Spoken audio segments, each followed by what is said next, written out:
महापालिका आणि जिल्हा परिषद निवडणुकीत भाजपशी युती तोडण्याची अधिकृत घोषणा शिवसेनेनं गुरुवारी केली। युतीचा काडीमोड झाला, पण पुढचं चित्र कसं असेल बघूयात हा रिपोर्ट।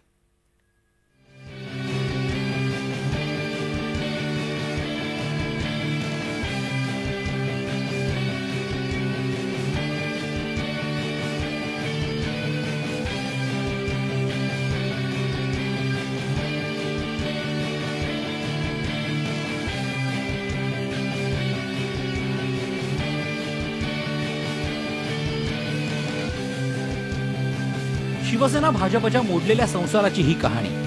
गेली 25 वर्ष दोन्ही पक्षांनी रडत खडत युतीचा संसार केला, पण महापालिका आणि जिल्हा परिषदांच्या निवडणुकांच्या तोंडावर युती तोडण्याची घोषणा उद्धव ठाकरेंनी केली।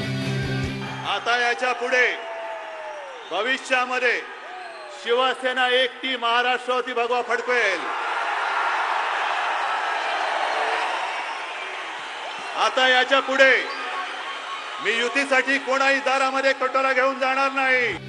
उद्धव ठाकरेंनी भाजपशी काडीमोड जाहीर करतात शिवसेनेच्या मंत्र्यांनाही बळ आलं। सत्तेतून बाहेर पडण्याची भाषा सुरू झाली।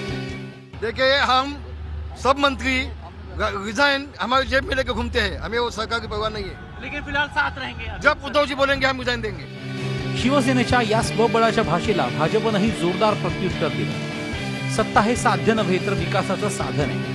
येथील त्यांच्या सोबत येणार नाहीत, त्यांच्याशिवाय परिवर्तन तर होणारच, असं ट्विट मुख्यमंत्र्यांनी केलं। शिवसेना आमच्या सोबत यावं अशी आमची इच्छा होती, परंतु सोबत येसाल तर तुमच्यासह, तुम्ही नसाल तर तुमच्याशिवाय मुंबई महापालिका, राज्यातल्या महापालिका आणि जिल्हा परिषद पंचायत समितीवर भारतीय जनता पार्टीचा ध्वज फडकेल। युतीच्या या भांडणात राष्ट्रवादीच्या पद्मविभूषण शरद पवारांनी अचूक टायमिंग साधलं। शिवसेना सत्तेबाहेर पडल्यास भाजप सरकारला पाठिंबा देण्याचं सूचक वक्तव्य त्यांनी केलं। एकत्र काम करणारे आज वेगळे झाले, त्याबद्दल मला अति दुःख होतं। त्यांनी कुठलाही निर्णय घ्यावा आणि मग चर्चेला यावं।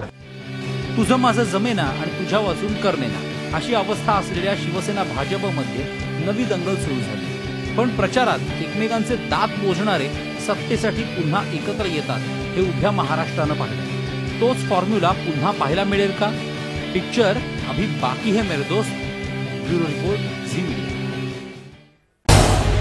झी 24 तास रहा एक पाऊल पुढे।